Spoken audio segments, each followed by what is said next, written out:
good morning. Ano morning? Morning na. Good morning. So another video na naman tayo guys. So nag-ride kami na naman. Actually, Bicol na naman to guys. So nandito kami sa San Pablo, nasa San Pablo, Laguna na kami. So dito na ako nag-start mag-vlog actually. Masyado madilim kanina kaya hindi ko na inon yung camera ko. So nandito na kami sa San Pablo, hinihintay namin yung mga kasama namin. So mag-meet up kami dito sa Jolly. So another Bicol adventure na naman kami guys. So may mga bago kaming kasama. May bago kaming kasama. Ayun, si Hilbert. Saka ang wifey ko. So yan, another Bicol adventure na naman kami. Share lang namin yung mga tips and ano namin kung paano kami mag-ride papuntang Bicol. So nung nakaraan nag-video na ako ng Bicol namin. So ngayon, another, kasi dahil Bicol na naman, so siguro mag-share na lang ako ng tip kung paano mag-motor papuntang Bicol. Yan, so hintay lang muna natin yung mga kasama natin guys. Parating na sila. Okay guys, dumating na yung mga kasama namin. Ayan, dito na sila. Ang aming president at vice president. Ayan, dumating na sila. Mga kasama namin mga naka-big bike. Ayan. Hindi yan dyan dadaan. So pahinga muna kami ngayon guys kasi mahaba-habang inuman pa to. Mahaba-habang labanan pa to. Candelaria. Sa may gas, yung mga stop namin, gas lang yung tapos Santa Elena, pinaka-lowest. Kaya itong simula ngayon hanggang Bicol, Santa Elena, papaano yung ride. So yun guys, narinig nyo. Alas 3. Mahaba-habang ano to guys. So estimate no, alas 6, nandun tayo, alas 6 or alas 7. Doon sa Santa Elena. So time check. Alas 3 ng madaling araw guys. So sa tansyahan, mamaya nasa Gumaca na kami ng mga alas 4, alas 5. Na? Okay. So, after na to guys. See you later sa next stopover namin. Okay?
Okay, good morning again guys. So, nandito na naman kami sa AKS Transient. So, naka isang overnight na kami. So kahapon, yung pinunta kasi talaga namin dito sa Bicol, birthday ng tita ninang ko. So nakiparty kami kagabi. So may mga video kami ng games kagabi. So yon. So ngayon lilibot kami dito sa Labo Camarines Norte. So itutour namin kayo guys. So diyan lang kayo, nod lang kayo video guys ha. And, okay guys. Okay guys, so ito yung AKS Transit. Tangkilikin nyo sila guys pag pupunta kayo dito sa Labo Camarines Norte. Mura lang yung rates nila. So kung may dadalawin kayo kamag-anak dito, papasyal kayo dito, hanapin nyo lang yung FB page nila. So mamaya ipa-flash ko dyan sa screen. So pina-follow ko na yun yung page nila. So every time may kami dito, may lakad kami dito, nagpapabook kami doon. Okay, so maganda naman yung transient nila. So bisita lang kayo dito guys, ha? Yan guys, ang tagal magising ng mga kasama namin. Nagiinuman kasi kami kagabi. May magandang topic kagabi doon sa inuman, kaya sabi-sabi pa sila ng 8 AM at 6. Sabi nila kagabi 6. Kasi ang itinerary namin ngayong maga, pupunta kami sa dagat. May dito bata pa kami, tawag nila doon pulang daga.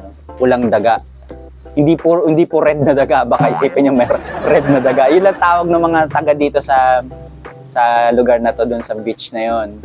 So, balak namin sana pupunta kami doon. Kaya tulog pang mga loko Gisingin natin guys. Tulog na tulog pa. So, hintay lang namin sila guys. Yung ibang kasama namin, nag-beach na daw So, later guys, tuloy natin yung video kapag nagising na yung mga kasama namin. Tapos pag nandun na kami. Ayan. Ay, nako.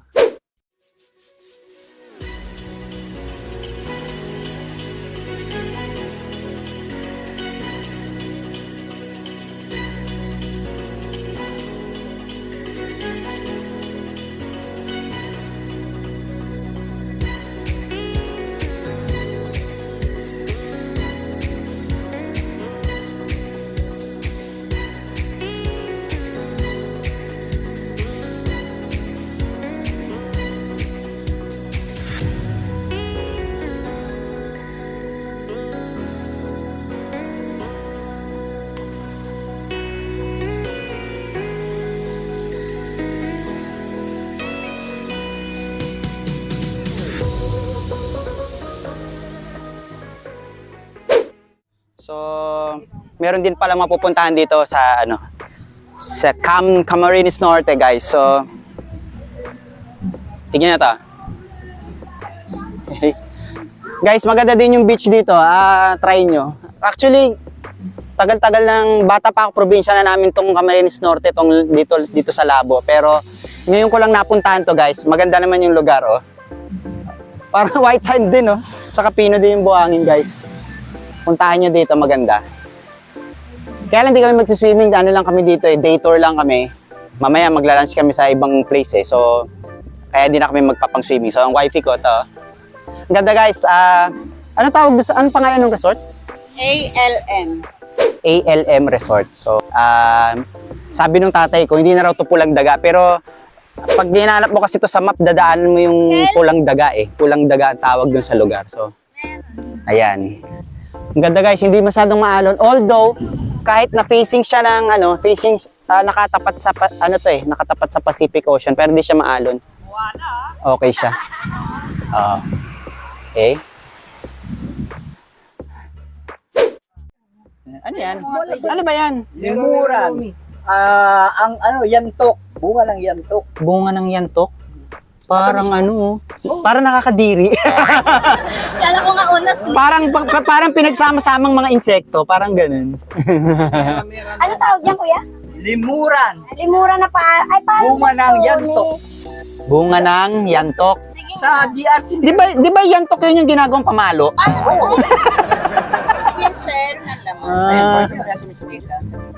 Makikita yung parang lansones. Oo. Ba't parang chocolate yan? Ay, oo nga, ano? Hindi ako manalasan ba? Sa ano, parang chocolate ang itsura. Kasi hilaw pa yata.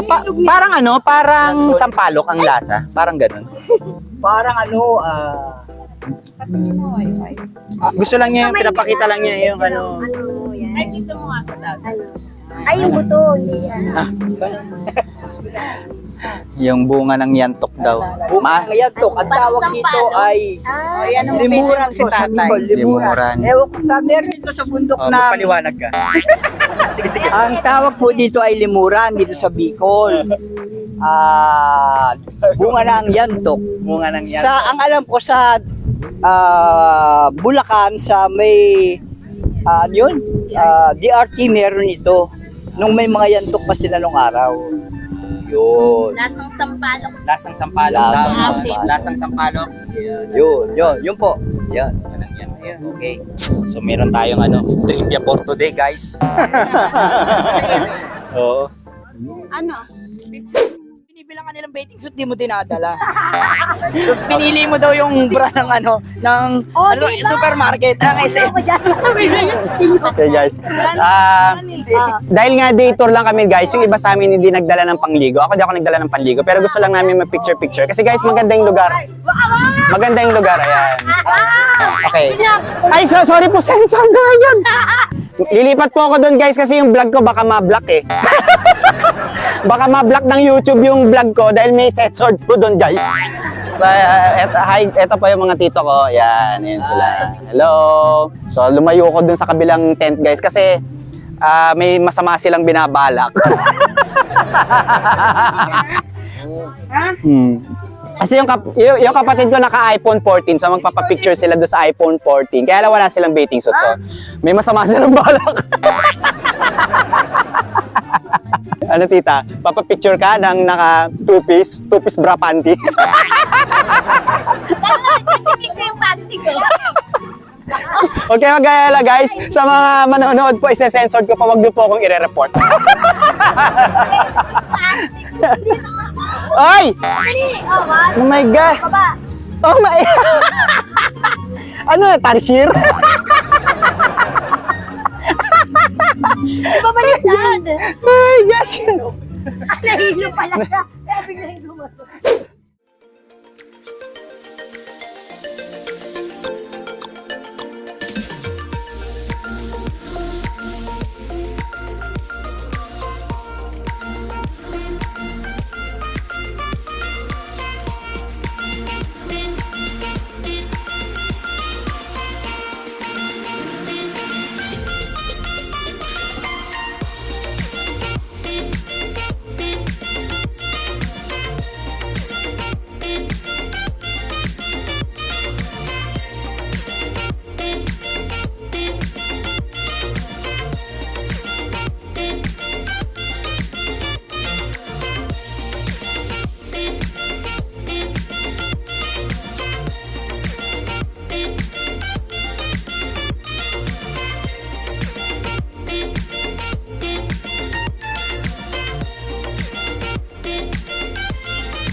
Oh, ba't nandiyan kayo? Ang daya.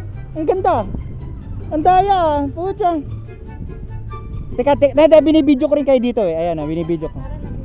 Oh, ayan, yun pala trabaho ko para mabidyo ko kayo. Ganda.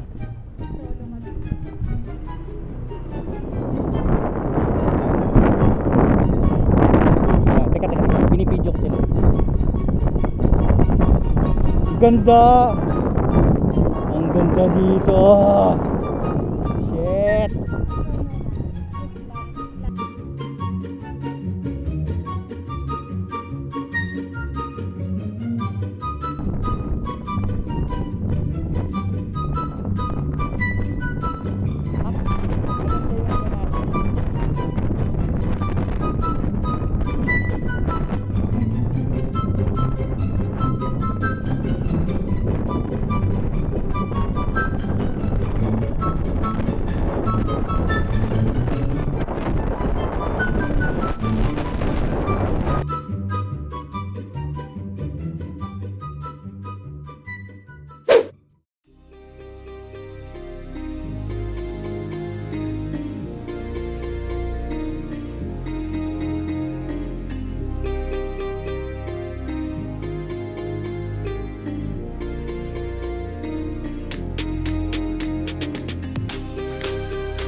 Okay guys, after namin mag-video shoot sa Bagasbas Bay, syempre nagutom na kami. Kaya kung matatandaan nyo, nung una kong Bicol vlog na nakakain na kami dito sa Catherine's Restaurant sa Lighthouse, Bagasbas Bay. Famous ang halo-halo nila dito guys kasi masarap. Masarap din yung ibang food nila. Kaya kung pupunta kayo dito sa Daet, Camarines Norte, huwag nyong kalilimutan na dumaan at kumain dito guys.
Ay, matagal ng tanong yan!